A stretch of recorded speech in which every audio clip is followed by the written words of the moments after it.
So what's this paperwork? What's this stuff about? How do I sell my house? All right, so here we are. I'm going to walk you through the 4 documents which were required to sell your property with us and kind of show you the finer details of what it means. If you have specific questions, feel free to reach out. We're more than happy to help you. Please excuse my dog. As you can tell, this is thrown together just to make sure you can get it very quickly. All right, so we're going to dive deep into the back end of our real estate transaction system. And the goal is to show you these 4 documents. The first is going to be the lead-based paint disclosure, the agency relationship disclosure, your purchase agreement, and the seller's disclosure. Now, for us, the number one most important thing is going to be the purchase agreement. Now, for the sake of time, you might not watch the whole YouTube video, and that's absolutely okay. So we're going to start with the purchase agreement and then return to the other 3 documents. So I'm going to go ahead and open this up. This is a property we purchased this morning. And so I just wanted to review it and kind of walk through the finer details. A lot of sellers have questions on what the paperwork is and why we need to be so detailed with it. So here we go. So the purchase agreement, we are Zion REI. We are a licensed real estate office. So I am a licensed agent. There is no listing agreement, or no listing office. So there's no commission being paid. The effective date begins the day the agreement, both parties have agreed on the purchase agreement. Now, this in itself doesn't have much effect on the purchase agreement, but it's referred to later in the PA. So we're going to talk about that in a bit. The agency disclosure. So this is just acknowledging that I, Case Knockenhauer, am the primary buyer's agent. So I've got my info in here, my name. Didn't put my license information, not a requirement. No, but this is just to, again, disclose that I am, in fact, a licensed agent and I'm working for the buyer, which is myself in this case.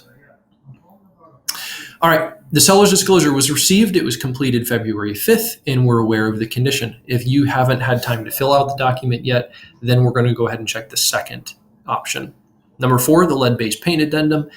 This is just acknowledging that either we've received the lead-based paint addendum and it's either built before or after, doesn't really matter. We're just acknowledging that we're aware of the condition.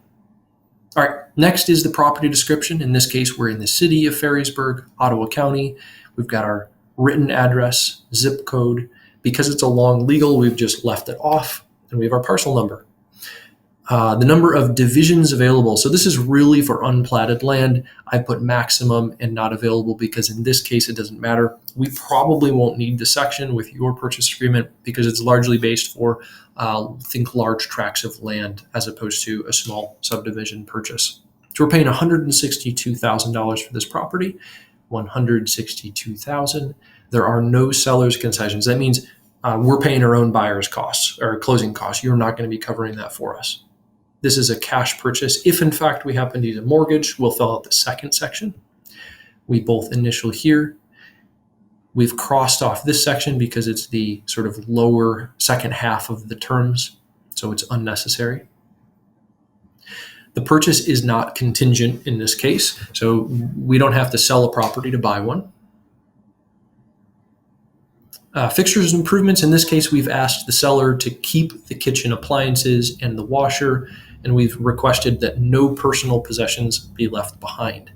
Additionally, you'll see in this section, there's a large summary of things that are supposed to stay. They're considered fixtures as opposed to possessions. Now, there's a very fast way to know this. If you imagine your house being picked up and turned over, things that are that stay in the house that are bolted to the walls, those are 99% of the time, those are considered fixtures as opposed to personal possessions. So things like, everything in here. So light bulbs, ceiling fans, draperies, curtains, shades, built-in kitchen appliances, all of those are fixtures and will stay with the property. We've gone ahead and initialed again. There is no propane or cooking fuel, so we're not worried about that. We've asked the seller to pay any assessments due on the day of closing. So if there's any like water connection fees or gas fees, anything like that, those will be paid off at closing. We've done a calendar year proration in this case. So basically the buyer and the seller pay for their portion of the year's ownership. So it's a fairly common way to do closing costs in the state of Michigan. Although when we meet with you, we may discuss other options inside the fiscal year proration, depending on what time of the year it is. There is no well and septic in this case, so we've indicated that it's not necessary. We requested I think we waived the inspections post-purchase agreement, but in this case, we've indicated we didn't. Sometimes we'll indicate that we'll say, you know what, we're good with the house in as-is condition. Other times we'll request 3 or 5 days to inspect the property and bring a contractor through.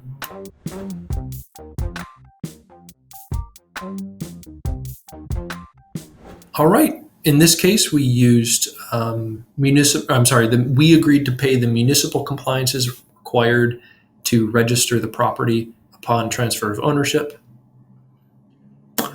Title insurance was paid through Chicago Title. So the buyer, myself, I paid the dock fees for the seller so they didn't have to cover it. The seller also asked to receive closing docs before 48 hours of closing.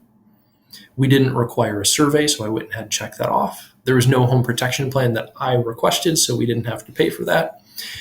All right, so we asked to close by 2/28. Now you'll notice today is the 1st of March, I believe. Yep, 1st of March. So we did close 3 days later than we wanted to. Unfortunately, the title work wasn't quite prepared by then. So we always have to be aware that sometimes there could be a little bit of a delay that's not on our part, but somebody we're working with. The seller receives 7 days possession for free. So a week from today, we should be getting the property. It should be broom cleaned. It doesn't have to be perfect, but we just don't want piles of rubbish left behind when they move out. All right, so this is just the second side.